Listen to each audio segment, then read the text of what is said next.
Olá, meus amigos, sejam todos muito bem-vindos ao canal Politizando. Eu sou o William Jacob de Olha. Pessoas próximas ao presidente Lula estão defendendo que ele reconduza o atual Procurador-Geral da República, o seu Augusto Aras, ao posto, já que o mandato dele se encerra em setembro. Lula pode indicar um outro nome ou manter o atual. Sim, o Aras é o que foi indicado por Bolsonaro em 2019, foi reconduzido ao cargo em 2021. Vamos ver o que vai acontecer. É inacreditável o que desejam alguns, eu vou explicar por quê. E vamos falar aqui do Haddad, que segundo foi divulgado, o mercado está amando o atual ministro da Fazenda. Mas antes de falar, eu quero pedir a sua ajuda. Chegou no canal, deu uma olhadinha, viu que não está inscrito? Se puder, se inscreva, ativa aí o sininho das notificações, deixa like se gostar do vídeo. Se não gostar, manda o dislike, comenta, compartilha. Tudo isso é muito importante para que esse nosso trabalho aqui chegue mais pessoas, elas venham para cá, porque aqui nós lutamos por um Brasil melhor. Então é o seguinte, foi divulgado que alguns ministros do governo e aliados de Lula no Congresso e no meio jurídico, é muita gente, hein, tem defendido junto ao presidente a recondução de Augusto Aras à chefia da Procuradoria-Geral da República. Lembrando que ele foi indicado por Bolsonaro, depois reconduzido por Bolsonaro ao cargo numa nova indicação, o que na época da primeira indicação desagradou alguns liberais, por conta da relação do Aras com o petista. Foi divulgado, por exemplo, quem der um Google aí, vai ver várias coisas, dentre elas que o Aras chegou a dar uma festa para a alta cúpula do PT anos atrás. Vai dizer que a festividade foi na casa do próprio Aras em agosto de 2013 e contou com a presença do ex-ministro José Dirceu e do ex-presidente do PT, Rui Falcão. Sobre manter o Aras no cargo, a avaliação desses auxiliares e aliados de Lula é de que ele fez um trabalho importante de desinstrumentalizar o Ministério Público Federal, o que seria reconhecido pelo próprio presidente da República. Esses mesmos aliados do petista reconhecem, contudo, que Aras, vejam bem, errou na comunicação ao deixar ser visto como um procurador-geral da República bastante alinhado ao bolsonarismo. Meu Deus do céu! Achar que o problema do Aras é porque errou na comunicação? Como assim? A atuação do Aras fez lembrar a época em que, por exemplo, no governo FHC, o procurador era chamado de engavetador-geral da República, fechando os olhos para os diversos crimes cometidos pelo então presidente da República. Então não dá para dizer, pelo amor de Deus, que o erro do Aras foi na comunicação. Senão fica parecendo que todas as denúncias que ele arquivou, as denúncias contra Bolsonaro e as que ele próprio deixou de fazer, foi um mero erro de comunicação. Tenha santa paciência. Diz aqui uma coluna que, desde a posse de Lula, Aras tem emitido uma série de sinais de boa vontade com o governo petista. Isso aqui é verdade, hein? Embora o atual chefe da PGR venha propagando nos bastidores que não quer ser reconduzido ao cargo. Ora.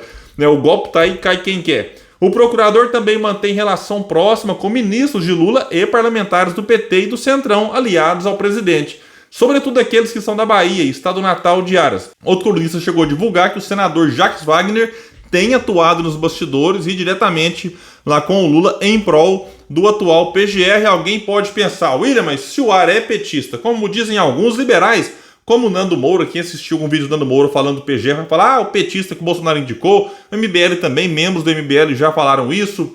Qual que é a intenção, dele, no Aras, em não ter denunciado o Bolsonaro se ele tinha essa relação tão próxima com membros do PT? A grande questão, eu cheguei a ler comentários nesse sentido na internet, não sei se vocês concordam ou não, é de que, não denunciando o Bolsonaro, mantendo ele ali na presidência, enfim, mantinha a polarização que interessava também ao PT, enfim. Mas voltando às omissões do Aras, durante a pandemia, o PGR poderia, na minha opinião, posso estar errado, ter evitado muitas mortes denunciando ou aceitando denúncias contra Bolsonaro, mas não.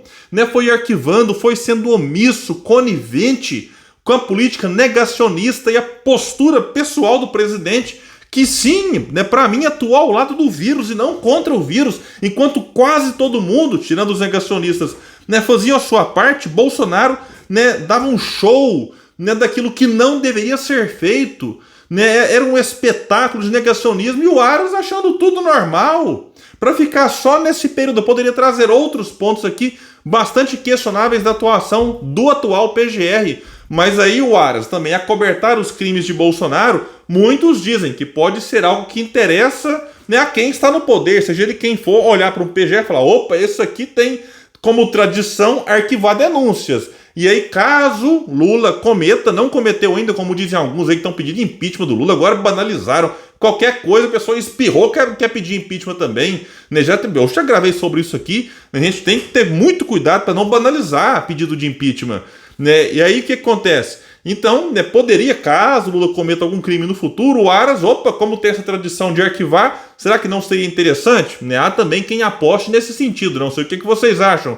Agora, né, também tem aqueles que tentam alertar o atual governo, do tipo, olha, né, essa postura desde que Lula assumiu, de que tá, né, bom moço com o governo agora, dando sinais de que, enfim, pode se alinhar aos interesses, né, do atual governo, pode ser apenas o quê? Até ser reconduzido. Aí depois que for, pode mostrar de volta a sua face bolsonarista que ele tem mostrado ao longo dos últimos 4 anos. Então, francamente, se Lula reconduzir o Aras ao cargo, na minha opinião, será o fim da picada. Eu espero que isso não passe de um lado especulação e desejo de alguns que não seja atendido. Pessoal, é o seguinte, o Globo divulgou que a Faria Lima já ama Haddad quanto amava Palocci. Faria Lima, leia-se mercado financeiro, elite financeiro, essa turma, né, que vem esfolando o povo e se dando muito bem mesmo diante das crises que nós atravessamos nas últimas décadas. E essa turma amava o Paulo Guedes, amava o Meirelles, amava o Palocci e agora dizem aqui que ama o Haddad. Ou seja, ela ama ministros de governos ditos de esquerda, né, como os do PT, dito de centro, como o do Temer, e de direita, como o do Bolsonaro. Agora, sabe o que a Faria Lima ama mesmo? Lucro, privilégios, né, nessa estrutura que, insisto, pune quem trabalha, quem produz e mantém a farra deles, mantém a festa desta elite. A gente está falando daquilo que falta. Quando fala assim, a gente faz uma crítica à estrutura, a gente está falando daquilo que falta ao povo mais pobre, que mais precisa, que sofre. Né? E eu não estou falando aqui de assistencialismo, não, que tem a sua importância, que é para você não deixar a pessoa morrer de fome. Né? Eu estou falando, por exemplo, daquilo que falta na saúde pública de qualidade. Porque quanto pior esta estiver, melhor para quem? Para os grupos aí de planos de saúde que lucram bilhões todos os anos e não cansam, tem mais agora aumento de quase 10% sendo anunciado. Né? Outra questão, educação pública, quanto pior ela tiver, melhor para quem? Né? Para o povo? É claro que não, melhor para os conglomerados do ensino privado, que estão lá na Faria Lima também, e estão também no mundo político, com os seus lobistas, com os seus deputados, que são eleitos com dinheiro desse povo. Né? Então, quanto pior, pegar mais um exemplo aqui, nossa Previdência Social, melhor para quem? Para os bancos, para vender Previdência privada. Quanto pior nossa segurança pública, melhor para os seguros, né, para as proteções, enfim, privadas, pessoais. E aí o nosso povo anda tão sofrido que qualquer medida pontual é comemorada. E logo este mesmo povo é anestesiado. O Auxílio Brasil, por exemplo, turbinado com Bolsonaro, foi importante? Claro que foi. Né? Lula assumir, manter os R$600, dar mais 150 para quem tem filhos, também é importante? Claro que é. Mas isso não deveria ser motivo de orgulho. Eu vejo muitos bolsonaristas que criticavam lá atrás a Bolsa Família, aí comemorando, o Bolsonaro aumentou o Auxílio Brasil e aumentou também as pessoas que tinham acesso a ele. Na verdade, você ter mais pessoas precisando desse tipo de auxílio revela a nossa tragédia. O bom era que a gente tivesse todo mundo empregado, né, recebendo bem, né, com seus direitos e tudo mais. É o que nós não estamos vendo ao longo dos últimos anos, vem sendo piorado com a reforma trabalhista, a reforma da Previdência também piorando a questão da Previdência. E aí vejam só, né, a gente tem agora recentemente o arcabouço fiscal, que eu critico desde sempre aqui no canal, e vejam que foi divulgado, que o arcabouço foi aprovado na Câmara e foi para o Senado. Arcabouço fiscal, manchete, Haddad vai encontrar líderes do Senado na tentativa de preservar texto aprovado pela Câmara. Aí tem razão da Faria Lima amar o Haddad. Né, o encontro foi arranjado a pedido do presidente do Senado, Rodrigo Pacheco. O Frederico Crepe, né, que tem um canal no YouTube muito bacana, inclusive, ironizou. O Haddad foi fazer isso sem autorização do Lula? Alguém tem que avisar o Lula que estão agindo pelas suas costas. Perigoso. É claro que é uma ironia que alguém acha que o Haddad ia fazer isso aqui sem o Lula saber. E aí vejam isso. Enquanto o Haddad vai pedir para os senadores manter o texto do jeitinho que está, foi divulgado. Não é eu que estou falando, não. Se alguém vem aqui me criticar, né, foi divulgado que senadores apresentam propostas para excluir gastos com educação e saúde de arcabouço fiscal, que foi mantido na Câmara. Alguém pode pensar, opa, né, se estão querendo manter os gastos com saúde e educação fora do novo teto, que esse é um novo teto de gastos. Alguém pode até pensar que são senadores do PT, PDT ou PSB, partidos de centro-esquerda, mas não, são senadores do PSDB e União Brasil. Vai destacar lá que o projeto foi aprovado pela Câmara, incluindo na regra a limitação de gastos com saúde e educação, e foi considerado vitória por parte do governo. O Fundeb, inclusive, está nesse pacote, coisa lamentável. Daí o que acontece? Agora no Senado ganhou 2 emendas, pelo menos por enquanto, para tentar mantê-lo fora do novo teto de gastos. Uma da professora Dorinha Seabra, que é do União Brasil Tocantins, e outra dos senadores Plínio Valério, que é do PSDB do Amazonas, e Isalci Lucas, do PSDB do Distrito Federal, e o Omar Aziz, que é do PSD, já sinalizou aqui, né, que está disposto a tirar, né, a questão da educação e da saúde desse arcabouço fiscal. A Dorinha...